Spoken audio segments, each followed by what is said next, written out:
ভাই আমার বন্ধুগণ, আর কোনো দেরি করবেন না গো বাবা, তাড়াতাড়ি পরিবারের ভেতরে কোরআনের আইনটা চালু করেন। আমার স্ত্রী পর্দা ছাড়া বাহির হইতে পারবে না। যদি আমার স্ত্রী আমার কথা না শুনিয়া পর্দা ছাড়া বাহির হয়, এই স্ত্রীকে তালাক দেওয়ার কথা আমার আল্লাহ রব্বুল আলামিন কোরআনে বলেছেন। কোথায় বলেছেন? কোরআনে বলেছেন যে স্ত্রী স্বামীর কথা শুনিয়া পর্দা করবে না, যে স্ত্রী স্বামীর কথা শুনিয়া নামাজ পড়বে না, যে স্ত্রী স্বামীর কথা শুনিয়া রোজা রাখবে না, আমার আল্লাহ বলেছেন ওই স্ত্রীকে রাখার দরকার নাই, তাড়াতাড়ি তালাক দিয়া দাও। কারণ কি জানেননি?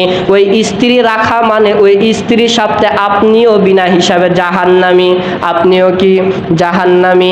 যে স্ত্রীকে এত সুন্দর করে খাওয়াইলেন পড়াইলেন, স্ত্রীর জন্য মাথার ঘাম পায়ে ফালায় দিলেন, সেই স্ত্রী আপনাকে আমাকে জাহান্নামে নিয়ে যাবে। কোথায় নিয়ে যাবে? জাহান্নামে। তাহলে বলেন তো স্ত্রীকে পর্দা করানোর দরকার আছে না নাই? আমাদের সব আমল ঠিক আছে, একটা আমলেই আমাদের ভুল, সেটা হইতেছে আমাদের স্ত্রীরা পর্দা করে না। মেয়েরা কেন পর্দা করে না? প্রত্যেকটা পরিবারে দেখবেন একজন হলেও নামাজ পড়ে না? একজন হলেও নামাজ পড়ে। প্রত্যেকটা পরিবারের একজন হলেও রোজা রাখে। আমি রাখি না, আমার বাবা রাখে না, যায় দেখেন আমার আম্মা রাখে। আমার আম্মা যদি রোজা না রাখে তাহলে দেখবেন আমার ছোট ভাই রাখে। ছোট বাচ্চারাও মাঝে মাঝে শখ করে রোজা রাখে কি রাখে না? রাখে। আমরা 5 ওয়াক্ত নামাজ পড়ি না, জুমার দিন একদিন আসি কি আসি না বাবা? আসি। কিন্তু ভুলেও কোনোদিন সন্তান আর স্ত্রী পর্দা করে না, ভুলেও করে না। কেন? অথচ বিশ্বনবী হাদিস শরীফের ভিতরে বলেন এটাই তোমার সবচাইতে জীবনের ভুল। যত আমল করো সব পানি, সবগুলো নষ্ট, একটা আমলও কাজে লাগবে না যদি আপনার স্ত্রী আর মেয়ে পর্দা না করে। মেয়ে বাবাকে আগে জাহান্নামে নিয়ে যাবে, স্ত্রী স্বামীকে আগে নিয়ে যাবে। যাই জাহান্নামে নিয়ে যাক, ঘুরে উল্টা আপনি জাহান্নামী। কি? মেয়েও যদি বাবাকে জাহান্নামে নিয়ে যায়, আমি সন্তানের আব্বা। আমার স্ত্রী যদি স্বামীকে জাহান্নামে নিয়ে যায়, আমিই তো স্বামী। তাহলে বাঁচবেন কিভাবে বলেন? নামাজ পড়তেছেন, রোজা করতেছেন, হজ করতেছেন, জাকাত করতেছেন, সব করলেন, স্ত্রী পর্দা করে না, মেয়ে পর্দা করে না, তাহলে সব নষ্ট হয়ে যাবে। এখনো সময় আছে, এখনো বুঝার সময় আছে। এমনও হইতে পারে আপনার হায়াত আরো আল্লাহ দীর্ঘ করে দিছে, এখন থেকে আপনি আরো 40 বছর বাঁচবেন।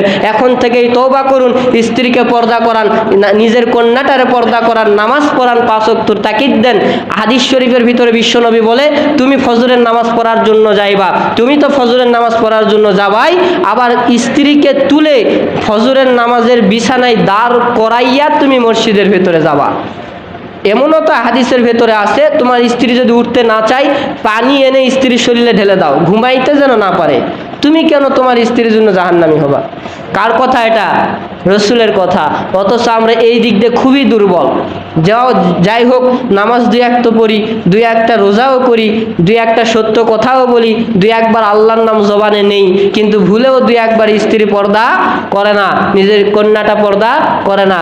এই জন্য আপনাদের পায়ে হাত দিয়ে বলি, এখনো যদি জাহান্নাম থেকে বাঁচার ইচ্ছা থাকে তাহলে নিজের স্ত্রী আর কন্যাটারে পর্দা করান। আর যদি মনে মনে চিন্তা করেন এই জাহান্নামে গেলাম, তাহলে দরকার নেই বাবা। আল্লাহ পাক রব্বুল আলামিন আমাদেরকে সকল কথার উপর আমল করার তৌফিক দান করুক। সকলে জোরে বলি আল্লাহুম্মা আমিন।